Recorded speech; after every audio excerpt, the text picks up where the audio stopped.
Hello, I'm Lamar Hires, Chairman of the National Speleological Society Cave Diving Section. I've made over 1,000 cave dives, and I've certified more than 600 cave divers and cave instructors.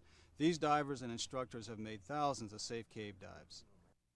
On the other hand, I've been involved in the recovery of more than a dozen divers, ranging from beginners to instructors, who didn't have any cave training and died in caves. Every one of these tragedies was completely unnecessary and avoidable. The ultimate goal of the cave diving section and diving professionals everywhere is to reduce these accidents to zero. I'd like to thank the dive operator and instructor who is showing you this videotape, and also in their efforts in helping us with this. I'd also like to thank you for giving me a few moments of your time to talk about the hazards of overhead environment diving, especially caves. The easiest way to explain the danger of diving in caves without the proper training is to show it to you by following a typical accident scenario. This is Bill and Fred, two experienced open water divers who are about to dive in the open water adjacent to a cave. Bill and Fred start the dive staying in open water like they've been taught. After a while, curiosity leads them to the cave mouth. Fred has a dive light with him, and they discover they can see pretty far back. At this point, they make a critical error to go in just a little ways. These divers know better. They were taught not to go into caves. Perhaps when they thought of caves, they thought of a dark, scary place. But the cave isn't dark and scary. Perhaps they rationalized to themselves that the rules don't apply here. Perhaps one of them went into the cave before and got away with it. Not this time, though. At first, they're having a great time. The water's air clear and warm. They may even pass a sign trying to remind them, one last time, to turn around before it's too late. But they go deeper in, not realizing their kicks and bubbles are stirring up silt and forming a cloud that completely obscures the way they came in. The same way they'll have to find their way out. One of the most serious dangers of cave diving has closed in behind Bill and Fred, but they don't even know it. Yet. Eventually they decide it's time to go. But which way do they go? The silt has masked the right passage out. They're lost. And now it's simply a question of whether they're lucky and find their way out before they run out of air. Or not, and drown.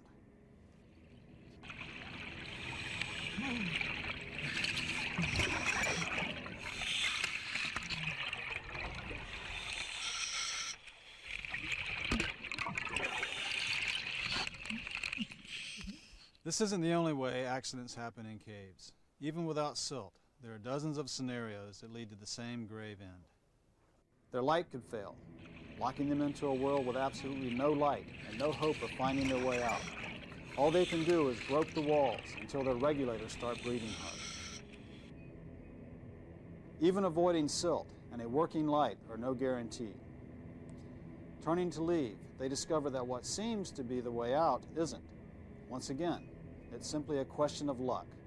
The game is Russian roulette. Will they find their way out first or run out of air first?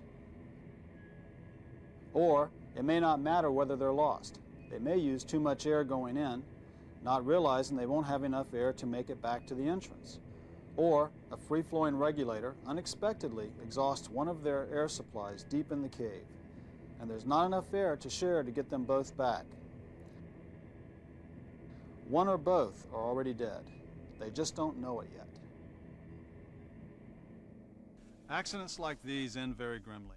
We have found marks on the walls where victims have thrashed around in their final desperation. We've found sorrowful last words scratched in the scuba tanks. We've found evidence of struggles between buddies over the remaining air. It's a horrifying, agonizing way to die.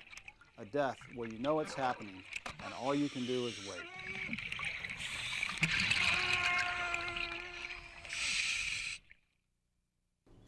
If I'm scaring you a bit, good. That's the point. But I'm not telling you can never dive in a cavern or cave. What I'm telling you is that to do it right, you need to have the training, the experience, and the equipment necessary to do it safely. Cave divers rarely have accidents in caves. It's the divers without cave training who have them. Cave divers are trained to use special kicks to move through the cave without stirring up silt. They learn to avoid contact with the bottom, even when sharing air, writing on a slate, or handling a problem. Cave divers are trained to use special equipment. They use special lights that are much more powerful than regular dive lights.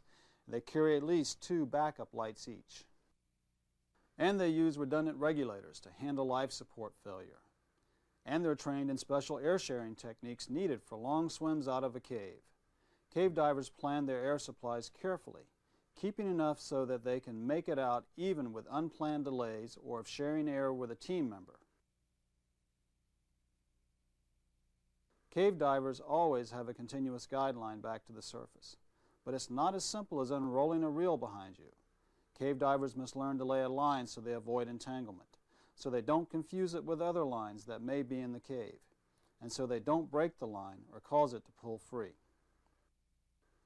Cave divers also learn to protect the fragile cave environment. As your instructor probably told you, if you break a piece of coral, you may have destroyed 10 years of growth. If you break a stalactite or some other geologic cave formation, you may destroy 10,000 years of nature's work. The rules and techniques that allow cave divers to dive safely were learned in the 1960s and 70s, before we knew all the dangers. Each survival principle a cave diver applies today was learned at the cost of someone's life in that era. But there is no need to repeat those painful lessons. Certainly you don't have to. And it's worth remembering that other overhead environments like wrecks or ice diving also call for special training and equipment. There's no reason to risk your life by diving in these environments without the needed equipment and training. Underwater caves are beautiful, magical places.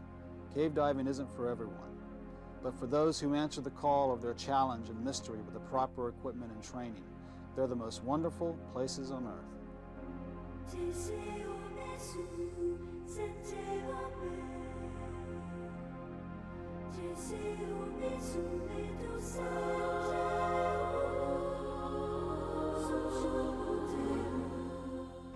If cave diving interests you, ask your instructor or local dive operation about training to qualify to dive in caves, or write to the address on the screen at the end of this video.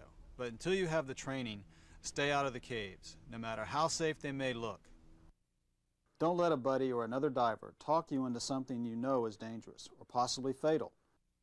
Just say no. To avoid temptation, don't carry a light when diving near a cave, and don't let your buddy carry one either. And it never hurts to remind yourself that you're not the only one counting on a happy ending to every dive you make. Right over there. How deep did you get? About 30 feet, I think. On behalf of the NSS CDS and cave divers around the world, we wish you safe, fun, and wondrous diving, wherever that diving takes you. Please dive responsibly, and thanks for listening.